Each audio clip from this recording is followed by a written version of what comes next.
Olha, quando a gente fala em Donkey Kong, é quase automático, né? Pensar naquelas fases da selva, os carrinhos de mina, os barris. É uma nostalgia forte para muita gente. Uma franquia, assim, muito querida. Com certeza. E pensar que tudo começou quase por acaso, né? Exato.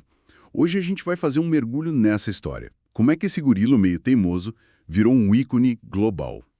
Vamos desde o início bem inesperado, até o estrelado. Olhando para os jogos, para os personagens. É uma jornada fascinante, viu? Cheia de reviravoltas, decisões de negócio que foram cruciais e muita inovação tecnológica que acabou definindo não só a franquia, mas a própria Nintendo. Total. A Nintendo, antes disso, fazia o quê? Baralho, brinquedo. E aí eles quiseram entrar nos arcades vendo o sucesso de Space Invaders da Taito. Isso. Só que a primeira tentativa deles, um jogo chamado Radarscope. Não deu certo. Pelo menos não nos Estados Unidos. Foi um fiasco, quase quebrou a operação americana deles. Precisavam de um hit. E rápido. E a ideia original era fazer um jogo do Popeye, que era super popular na época. Imagina só. Pois é, mas a licença não saiu. E aí, com a pressão lá em cima, tiveram que, improvisar total. O Shigeru Miyamoto, um designer jovem na época... O gênio. Gênio, sim. Ele pegou a ideia base e transformou. O Brutus virou o gorila, Donkey Kong. O Popeye virou o Jumpman, que a gente conheceria depois como Mario. Nosso Mario. E a Olivia Palito virou a Pauline. Pronto. Nascia ali na porreria um clássico. E esse nome, né? Donkey Kong. É curioso. A ideia era misturar a teimosia que eles associavam a Donkey, de mula, com a coisa meio King Kong, a Bela e a Fera. Faz sentido. Lançaram o arcade em 81 e... bum! Foi um sucesso estrondoso que ninguém esperava. Salvou a Nintendo, literalmente. Deu um lucro inicial enorme, tipo 280 milhões de dólares na época. E colocou a empresa no cenário mundial de vez. Aí o jogo foi pra tudo quanto é canto. Game & Watch... Aqueles minigames, eu tive um. Sim, e para os consoles caseiros, tipo da Coleco, mas claro, esse sucesso todo chamou a atenção, né? E chamou mesmo. A Universal Studios veio pra cima, processando a Nintendo, falando que era cópia do King Kong. Só que aí a Nintendo teve uma defesa brilhante. O advogado deles, o Howard Lincoln, Que depois virou presidente da Nintendo of America. ele mesmo, usou um argumento da própria Universal, de um caso anterior, onde eles mesmos tinham dito que King Kong era domínio público. Checkmate. Incrível. Vitória da Nintendo que saiu ainda mais forte. E aí veio a primeira sequência, né? Donkey Kong Jr. em 82. E aqui, olha que legal, eles inverteram tudo. O Mario virou o vilão, prendeu o DK original. Exato. E a gente controlava o DK Jr., o filho, para salvar o pai. Uma ideia genial que nasceu até de uma dificuldade técnica, parece. Era difícil animar o DK original como personagem jogável naquela época. E foi outro sucesso. Mas o terceiro jogo, Donkey Kong 3, de 83, esse foi diferente. Bem diferente. Tiraram o Mario, colocaram um personagem novo, Stanley, que era um exterminador, e a mecânica virou de tiro. Você usava inseticida para afastar o DK. Não pegou tanto, né? Especialmente fora do Japão. Não teve o mesmo impacto.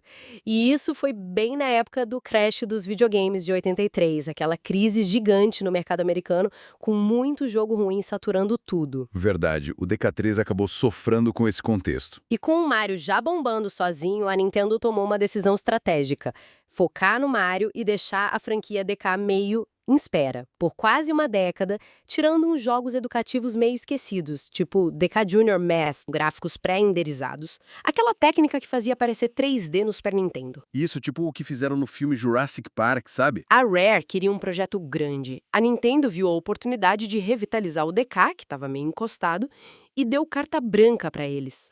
O Miyamoto estava ocupado com Yoshi's Island, então a Rare teve liberdade total. E o resultado? Uau! Donkey Kong Country, em 1994.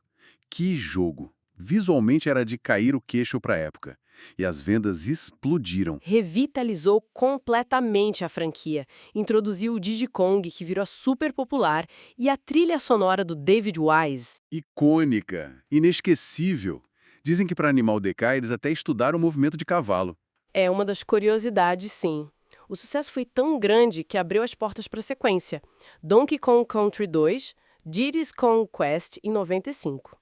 Esse é o meu favorito da trilogia. o DK é sequestrado pelo K. Rool. E aí o Diddy se junta com a Dixie Kong, que estreou aí, para resgatar ele. Nesse jogo a gente descobre que o Cranky Kong, o velho resmungão, é na verdade o DK original lá dos arcades. Que revelação. E o jogo era mais difícil, ter uma pirata Dixie era demais. Foi outro sucesso estrondoso. A música da fase da água, Sticker Bush Symphony, marcou a época. Totalmente. E aí, para fechar a trilogia no SNS, veio Donkey Kong Country 3, Dixie Kong's Double Trouble, em 96.